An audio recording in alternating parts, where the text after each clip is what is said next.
うして見てみますと、そんなにこう仰いでいる人の姿も見られないという涼しい愛知アリーナです。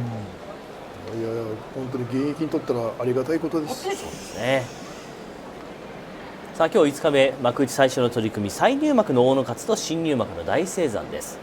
大野勝は初日から4連敗、大青山は初日勝った後3連敗、どちらもなかなか前に出られません。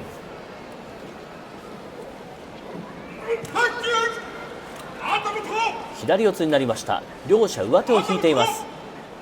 さあがっぷりです。出るのは大野勝。大青山もこらえます。上手投げに行く、上手投げに行って寄り返した。大青山が勝ちました。大青山が連敗を止めています。大野勝は初日から5連敗です。さあがっぷり四つから出ていったのは大野勝でした。いや本当出ていくのはいいね、体勢でしたんだけど、そのやっぱり足の開き方、足の持っていき方、これがちょっと腰高かったですね。まあでもやっぱりこのね連敗は結構ね勝つの相撲だったんですけど、でもいい形ですよ。頭でかましてこれ引きつけて前に出ればいいんですけど、大青山さんがねしっかりこれ残ってますから、そこから投げに行って思いっきりもう体開いてますんで。そうですね、これは残しかけたんですが、だから腰が降りてないから踏ん張れなかったんです。踏んでると思うんですよ。もう稽古はもうむちゃくちゃできないですけど、しことかそういうのをしっかりやってれば、下半身見たらしっかり本当がっちりついてますんで。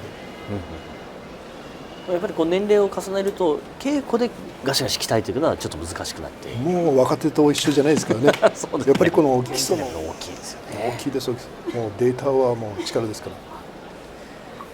竜電と獅司の対戦は過去7回あって、竜電4勝、獅司が3勝。ただこのところ獅司が3連勝という内容です。両者頭から低い体勢の獅司が下手を引きました。小手に振るのは竜電。左が入っています。これを決めようという竜電です。竜電が頭をつけています。引いたのは獅司。竜電がそこを出ていきますが逆転。すくい投げ、獅司5連勝としました。とにかく頭を上げませんでした。そうですね。いやでも両者いいかましして、本当にこう頭からこういってますんで、まあ本当にいい形になってますから、これは決められて危なかったんですけど、そこを我慢して一生懸命こう右を差しに入って、獅司の方がこう前に圧力をかけてる感じですか。はい、かけてます。ここでもう危なかったんですよね。そうですね。そこを踏ん張りまして、こうかいな返して。もともとパワフルな獅司が波に乗って5連勝としました。いつもどうやったら脇締めて前に出るんですけどね。やっぱり頑張ってほしいですね。そうですね。やはり小兵を見るとやっぱりこう気持ちが少し入っていきます。だって私たちの時代は小錦、明村正志丸、若隆さん、そしてね千代の富士さん、北勝海さん、みんないましたから。そうですね。今でかいでかいって言ってもそのクラスいっぱいいますから。明園さんね、小錦さん、200キロを軽く超える人が活躍してたという、そうです。恐ろしい時代ですよね。さあ金峰山と朝紅龍の対戦は過去1対1です。今年春場所対戦があって、この時は朝紅龍が勝っています。よく手が伸びた金峰山、しかし引きました。2本入りました金峰山、寄り切りました。昨日に引き続きもろ差しになった金峰山、寄り切って連勝としています。突っ張りが持ち味の金峰山なんですが、今場所よく差してるんですね。新しい境地を、突っ張って出すのもいいんですけど、やっぱりこうしっかり見てますよね。で相手がこう取りにしたところを思いっきり巻き返してこう入ってますんで、普段はね大きくて力持ち、優しくて、そういう怖い顔して歩いたら怒られますから、兄弟子に。この一馬のボクシングとも縁がありまして、弟がプロボクサー。ああ、そうですか。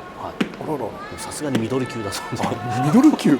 相手の出方をよく見てますから、手をつくのも早くつくか遅くつくか、その瞬発の世界ですので。どちらもなかなかつかない。やっぱり心理戦です。これはもうすでに心理戦をしているということですね。両者構えました。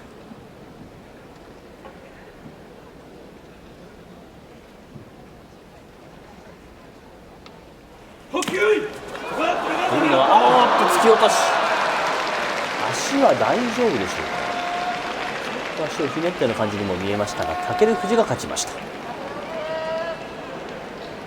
カズも思い切って出ていきましたが、最後ちょっと足が武富士さんちょっとこう、はい左からちょんってやってこうパクって入りましたね。そうですね。自分で滑りましたから、これはもうタイミングです。でも本当に怪我しないだけ良かったです。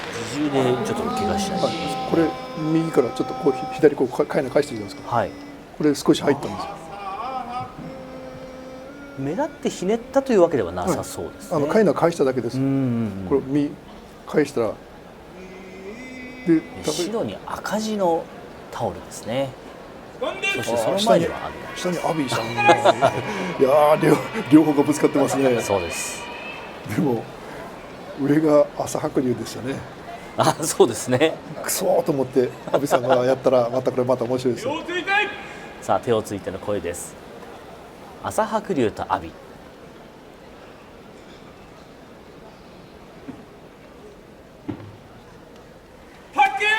横に動いた阿炎、頭をつけ合ってまた引く。阿炎が勝ちました。この相撲師匠はどう見ますでしょうか。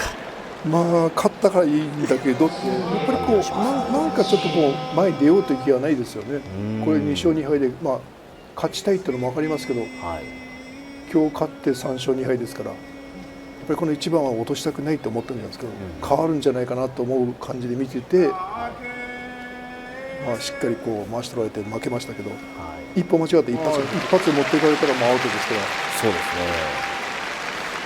そう考えますと今場所は阿炎、錦富士、けっぱれということで、おそらく青森から名古屋までやってきたという。それはもう本当に地元の方が応援してくれるのは嬉しいですよ。青森の相撲熱はすごいですもんね。もう相撲王国ですから。そうですね。明治16年からですか。はい。143年に継続してます。ああ、そうですか。それを守っているのが錦富士あり武富士。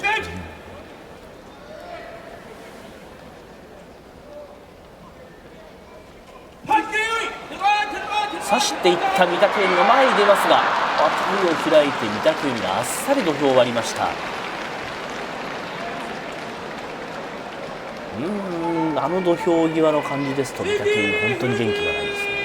でも立ち合いはいい立ち合いしたんですけどね、やっぱり上半身が上がって、もう組んでしまったらまあ勝てないっていう、まあ、組んだらもう押し相撲、立ち合いいいですよ、しっかりこう、本当に前々に出てますから、ただもう回しをおつけられてこういなされてますんで。そうですね、はい、やっぱり右回し取られた時に、回しを取られると押し相撲は弱いんですよ。はい、という気持ちを持って、土俵に上がっているんだということを皆さん理解しながらぜひ応援してほしいと思います。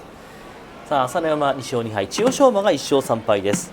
3日目御嶽海に2本差して寄り切ったのが、今場所の白星。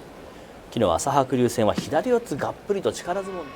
過去の対戦は朝乃山5戦全勝ということで、千代翔馬とは今のところ合い口がいいという成績が残っています。まあ結構引っ掛けたり何かしますからね。そうですね。もう本当相撲巧者ですから。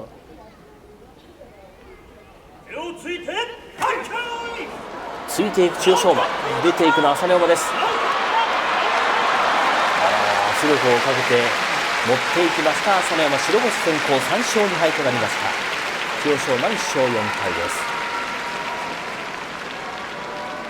でも勝負が決まったと言いますような。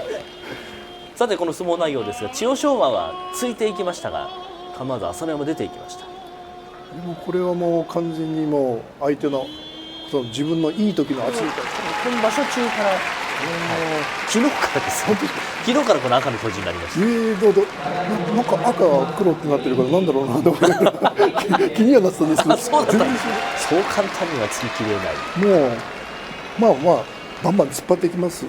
それをいなしたり引っ掛けたり中に入ったりしますんで、やっぱり小兵の動き方ありますから、その若能勝さんがね、いかにこうもう的をいかにバンバンいくかっていう。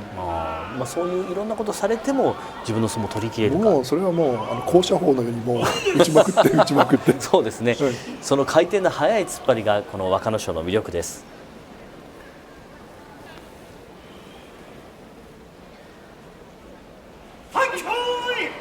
さあ突っ張る若野賞だ、いなした、今度は翔猿構成、しかし若野賞突っ張る、突き切った5連勝です。よく耐えました。いや本当に引っ掛けた時には危なかったですね。そうですね。だからそれを見てるのが本当に若野翔さんですから、この引っ掛けた時、あ、引っ掛けられたって思ってこうもう中に入ればもう勝ちなんですけど、それを突き切りましたね。いやこれは本人が横に食いつかれてましたね。ここで引っ掛けられるんですよ。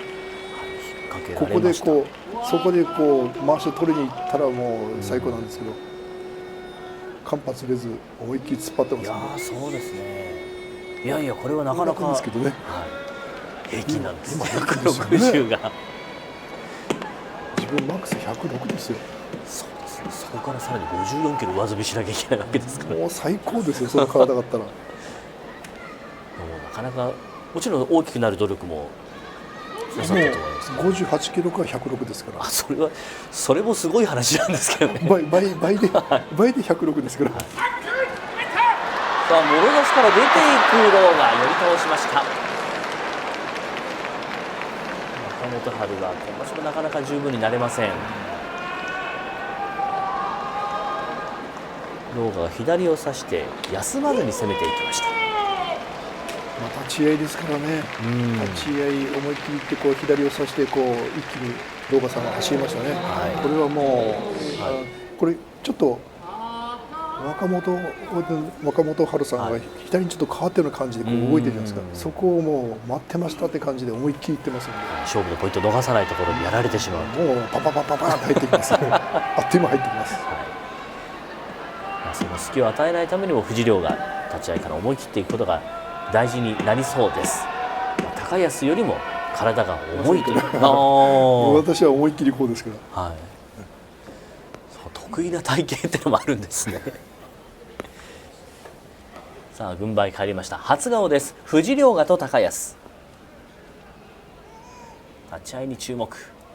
いい当たりだ藤亮が、攻め込んでいく藤亮が、突っ張る高安、距離を取ります。高安が突っ張る、高安突っ張る、いました、残した藤亮が、が下から右のはず、回り込む高安、巻き込み、ここぞというところを逃しませんでした高安です。今場所2度目、くるりと横に1回転、そしてそこから勝負を決めた高安です。高安を上回りました。この一番に全部出てましたね。はい、兄弟子のね、本当立ち振る舞い、で藤井亮さんのこの押して押しまくっていくっていうこの気迫、一生懸命耐えて、そして高橋さんもね、もう俺も下がってたまるかって思いっきり突っ張るじゃないですか。それをさらに押していくじゃないですか。はい、でそこをバンバン突っ張っていって、ここでパチンってね、はい、ここで残って前に走ればよかったんですけど、高橋さんの開きが良かったですね。なるほど。もうここはもう踏ん張りどころですけど、くるっと1回転、そして今度は藤井が縦に1回転、ここでもうはず押しで持っていきたかったんですけどね。そうですね、動きがやっぱり高橋さんの方がこう焦ったらダメですけど、もっと上に行くもっと上に行くと思って上がってくるのがまた怖いんですよ。向上心と、はい、その要は危機感って、危機感は下落ちる確率高いんですよ。向上心はもう上行ってやるっていう、もうさっき忍耐心も努力だものをグッてやってると対戦する方もこう気をつけないと力を出してくるだろうと。もうガーってきますから、実力以上にもうきますから、はい、それはもう捨て身できますね。軍配返りました。正代と藤青雲です。先に両手をついた藤青雲、少しふわっとした立ち合いになりましたが、中に入ろうという藤青雲が前に出ていく。正代はこれがあります。藤青雲も思わずちょっと土を叩きそうになりましたが、これですよこれね。があるんですね。もう完全に藤青雲の脇はずのも押していった姿だったんですけど、そうですね、もうあれで決まったかなと。正代さんのこの脇が硬いんですよほうほうね。絞り切るんですよ。まあ、少し右を覗かせて、そして藤瀬が出ていきましたが、そこからひっくり返しましたからね、昔に比べたら。まあ、大卒の力士も増えましたので、本当にまあこんな言い方はあまりしたくないですけど、大卒はエリートだ、俺たちはね、雑草だ、負けててどうすんだ、15、18から入った人間が本当にね踏ん張っていかなきゃダメだぞって言われたのは私たちです。はい、まあ、学生出身力士はなかなか横綱になるの大変だ、大関になるの大変だって言ってた時代から、今はもうたくさんいる時代に変わりました。だから私たちの時代っていうのは昭和ですから、もう、はい、あ、そうですね、取り組み始まりました。中に入った琴恵光です。両まわしをがっちり引いて寄り切りました。琴恵光が一敗を守っています。これで2日目から4連勝としました。琴恵光は本当にこの力をつけているというはっきり分かります。いやもう立ち合いもいいし入り方ですけど、はい、本当にこう中に入った瞬間にもうこれ走んなきゃダメなんですよ。こう止まると相手の力がだんだん出てきて、はい、踏ん張ったらもう四つになったらもう互角。あと一歩のところまで来てはいるんですが、いやこれは優しい性格がこういうふうになってるのかな。結構フレンドリーですからね。っていう前に弟が向こうかお兄さんがはい、極道山さんの弟さんがやっぱ見切れてしまいました。だからそういう意味では本当に相撲は性格、考え、行動が全部出ますので、いかにこう自分で盛り上げるか、はい、そしてこういう環境、暑い中でもそれを本当ね自分をいかに選手保つか。出ていくのは一山本だ。回り込む大栄翔、押し出しました。大栄翔がうまくさばいて4連勝です。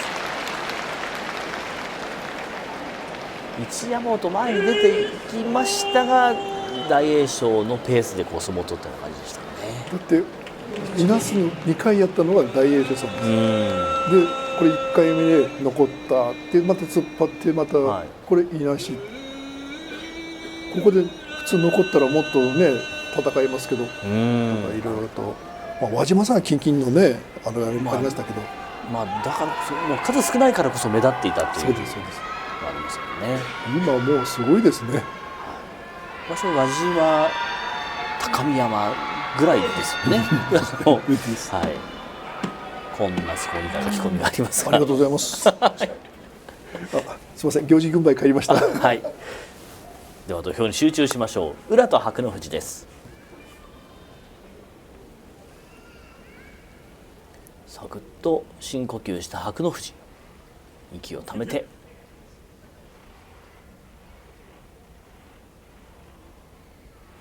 低い裏、もろ差しの白の富士だ。小手投げに行きましたが、白の富士が攻め切りました。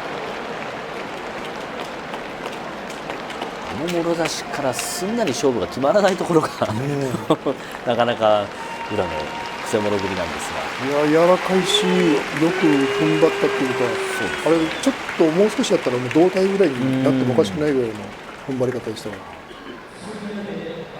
ら、話もいいです。ついて刺したんですね、はい、普通ここからね、もう一発持って帰るんですけど、この小手投げ気味の足払ってるんですね。本当に怖いですね。動きをしますからね、はい、最後まで油断できないですね。足跳ねて右足で、白の富士も同等のね力を持ってるっていう、それはもう引けないですよ。まあ番付では王鵬が最初はリードしていたんですが、今は豊昇龍の方が関脇ですから、これはもう本当に琴勝峰です。琴勝峰の方が関脇ですから、立ち合いの前から顔がギュッと引き締まってる感じが良かったですね、昨日は。さあ吉野富士と王鵬です。過去は2対2です。先場所吉野富士が寄り切りで勝っています。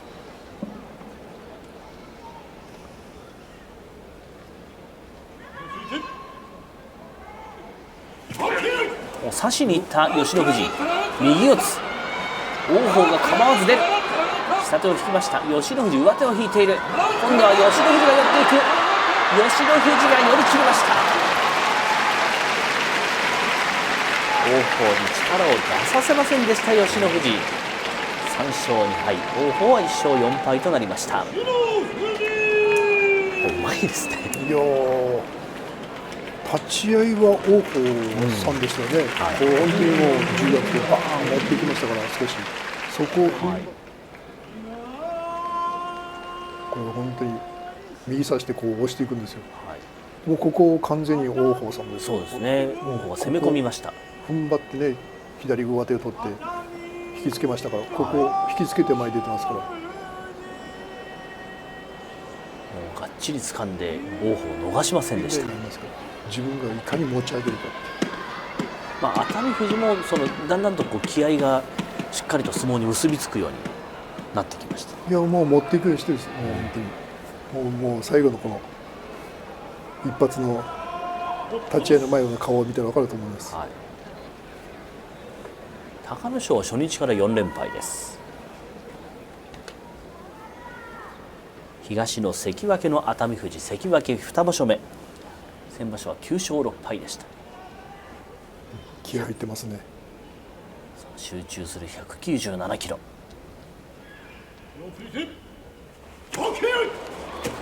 手を伸ばすのは隆の勝が出ていくのは熱海富士だ。回り込めません。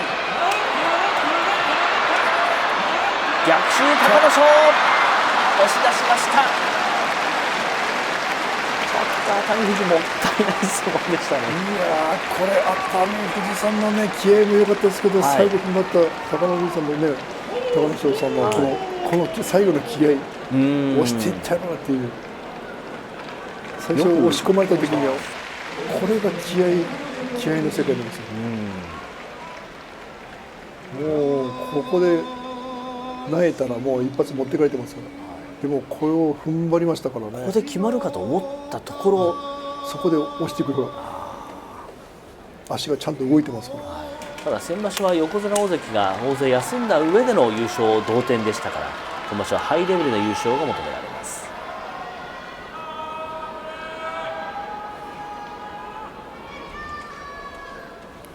でも相撲協会はそういう無差別級ね、体が大きい小さい関係ないですからね、検査さえ受かればあとは裸一貫ですから。50キロ台で入門するのはなかなかないことだと思いますがねえ、おかしいですね。いやいや、それだけ気合があったということで、変わった、まるで空気投げのように藤野川が琴勝峰を退けました。これは気負いすぎた。藤野川は琴勝峰に触れていたでしょうか。触れてないよ、気負いすぎてあまりにも。勝負は一瞬で決まってしまいました。立ち合いの一瞬に何も触れてないです、これ。琴勝峰は気負いすぎましたね。気負いすぎですか。はい、これもう完全にもう60度近くの角度で入ってますから。ちょっと低くこういう状況になるとちょっと想像つかなかったです。だからそれだけ紙一重ってことですね。そうなんです。そこがもう一番本当怖いところがもう一寸先へ闇、紙一重。だから明日のことはないよ、この瞬間を、今じゃなくてこの瞬間だよ。その大の里が見つめる土俵は青錦と琴櫻。過去青錦が5勝、そして琴櫻1勝です。その5勝のうち2勝は内無双で青錦が勝っています。食い下がる青錦、ただ琴櫻も今場所はよく前に出ています。両者この一番大事ですね。引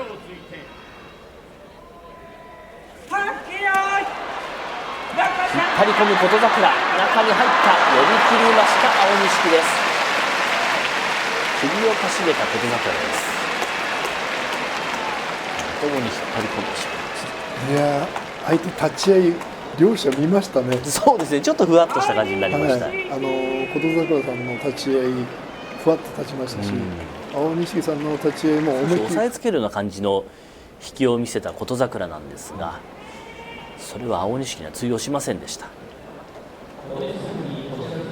だから形をどうやってくるんだろうっていう、本当にこう右を刺すつもりだったかもしれないけど、炭酸がパーン弾きますからやっぱりいい相撲を見た時っていうのはこうなんでしょう、ファンの人もすごくこう気持ちも高ぶりますし、もう瞬発でパーンっていうわめくじゃないですか、はい、もうあれが本当炭酸のあーっていう今日は良かったなーみたいな感じになるんですね。自分炭酸大好きだからこうあーってもうそれがもう勝負の瞬間ですから。さあそんなすっきりした感じになるか平戸海、そして連勝を伸ばせるか霧島。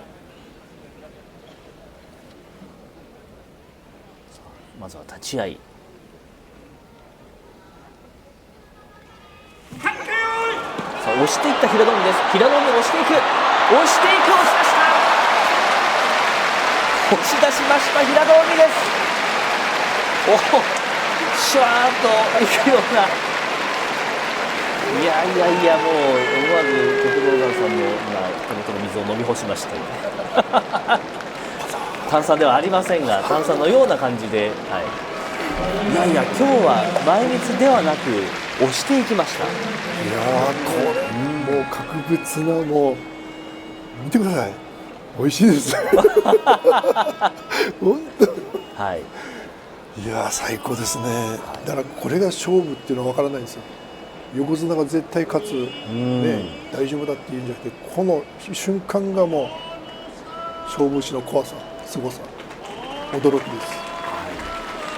まあ、1、2、3、4、5の決め一番最高なやっぱり戦う力士です。その意味はもうむしろ今が自己最高タイですからね。そこで金星を取ったらもうまだ金星を挙げたことはありません。ただ追う側と追われる側の違いってこんなに違うんですよ。そうですね、これだけ立場が違う、そして考え方も今全く違う状況で土俵に上がってるわけですよね。そうです。そういう見ながら相撲を見るとまた楽しいですけどね。ただ力弱い強いとか言うんじゃなくて、今眉毛を動かして今グッてこうやって緊張してるのも分かりますし、ちょっと緊張してる表情ですね。まあ、ただこの状況で緊張するなという方が少し、まあ人間ですからしょうがないです。でも勝負師として見ればそんな言ってられないです。さあ勝負の瞬間を迎えます。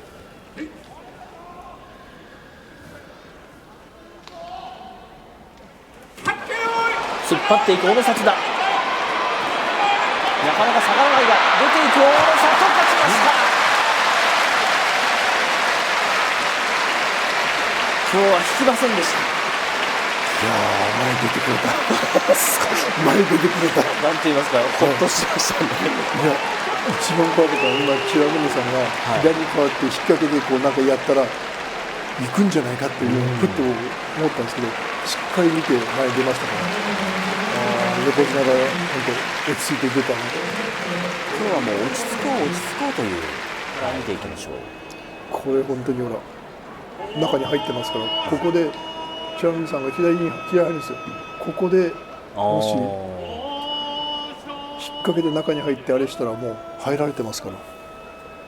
今日はもう無理して出ない、引かないというそういう感じの相そうですね、撲ですかね。手をしっかり出してますから、でここでしっかりこう押っつけながら右差しながら出てますから。さあ1勝3敗と苦しい中勝利を手にしました。行く気はないんですよ。でましてや叩くとか、はい、そういう突っ張るとかではなかったですから、それが今もうしっかり確立してます。そうですね、今も押し相撲の人も結構いますもんね、モンゴル出身で。だから頭で行くのをみんな怖がるんです。いや怖いですよ怖いです。いやいやいや大丈夫ですいやいや大丈夫、全然大丈夫。みんなやれますから。いやそんなことないです。みんなできますから今軽く今おっしゃいましたけど、頭で行くのは怖いです。大丈夫です、皆さんやればできます。はい、力士を見てください。はい、じゃあぜひ皆さんもお家で試していただいて。いやでも頭で当たるって一番守らなきゃいけない、まあもちろん硬いところではありますけど、でも頭で当たった時一番あるのは 1.5 トンです。ヘビー級のボクサーがストレートの7から800キロです。自分、はい、張り手が 1.3 トンです。あ、そうですか。だからそれに耐えられるっていう体なんですよ。ただやるかやらないか、痛いか痛くないだけです。だからこれを見たこの相撲を見てください。はい、これが思い切りいくのがやっぱりプロ力士ですから。豪ノ山のあたりは相当威力がありそうです。いいかましますよ。はい、さあ結びです。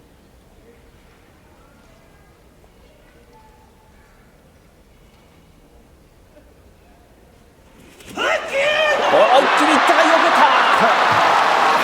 うまくさばいた豊昇龍です。土俵際、いや当たり勝ったんですよね。でも当たりはもうかましは良かったですよ。そうですね。ただそこからの対応力が横綱です。今さっき頭はね、人間にとって一番弱いところっていう頭でいって攻めてるんですけど、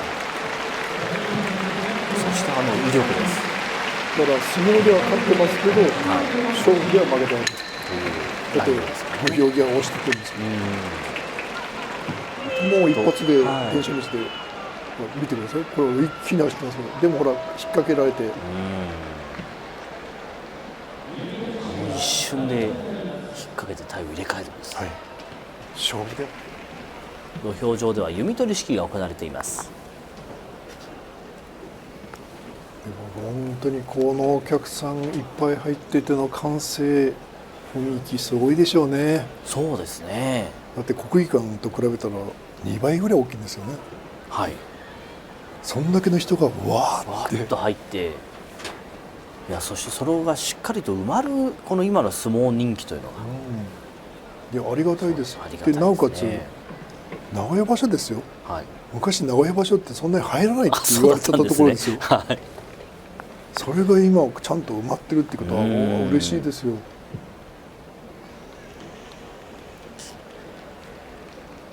そして大勢の、ファンの皆さんが最後の弓取り式までちゃんと見ていると、昔なんかもうさーっていなくなりましたからね。